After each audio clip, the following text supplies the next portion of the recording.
శ్రీమాత్రే నమః.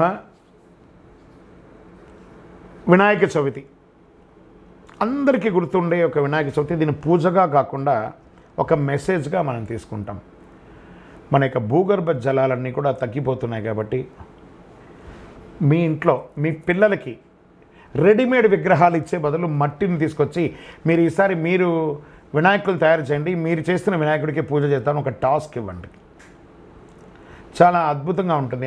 వాటిని పూజించండి.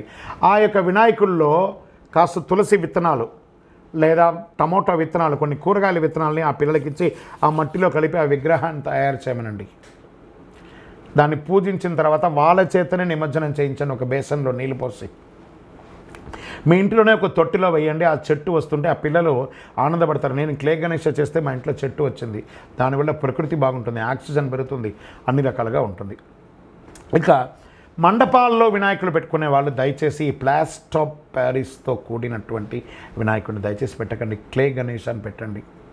తర్వాత మండపాల్లో ఈ సినిమా పాటలు అవన్నీ కూడా కాస్త అవాయిడ్ చేయండి. మనం భక్తిగా ఉండగలము అని అంటేనే ఆ యొక్క మండపాల్లో పూజించను, కానీ వేరే వేరే వ్యవహారాలతో మండపాల్లో ఉండకండి. ఎందుకంటే ఆ మండపం అంటే సాక్షాత్ ఒక గర్భాలయం లాంటిదే అది. ఆ 9 రోజులు నవరాత్రులు, గణపతి నవరాత్రులు చాలా విశేషంగా చేస్తుంటాం కాబట్టి అక్కడ పవిత్రంగా ఉండడానికి ప్రయత్నం చేయండి. మనం మొదటి రోజు పవిత్రంగా ఉండి మిగతా రోజులో కొంచెం తేడాగా ఉంటే భగవంతుడు అన్ని రకాలుగా ఆలోచిస్తుంటాడు, మనల్ని చూస్తుంటాడు. మనకి వాటిని కాస్త దాన్ని రండి. మండపాల దగ్గరగా ఎక్కువ మందిని దర్శనానికి రప్పించే మార్గం చూడండి.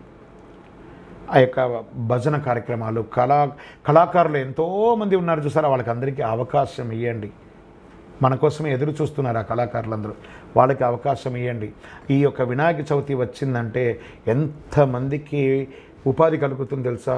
ఆకులు, అలములు, మట్టి గణపతులు, పూజా ద్రవ్యాలు, భోజనాలు, మండపాలు, ఫోటోలు, ఫ్రేమ్లు, సెంటరింగ్లు, వాహనదారులు, వాయిద్యకారులు, ఎంతమందికి మనం తెలియకుండానే పరోక్షంగా మనం ఉపాధి కల్పిస్తున్నాం చూస్తారా. అందుకే భగవంతుడు గణపతితో ప్రారంభించి అద్భుతమైనటువంటి అవకాశాలు మనకి ఇస్తున్నాడు.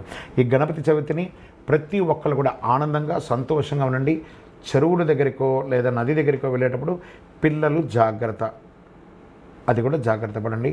వినాయక చవితిని ఆనందంగా చేసుకోండి. విజయోస్తు.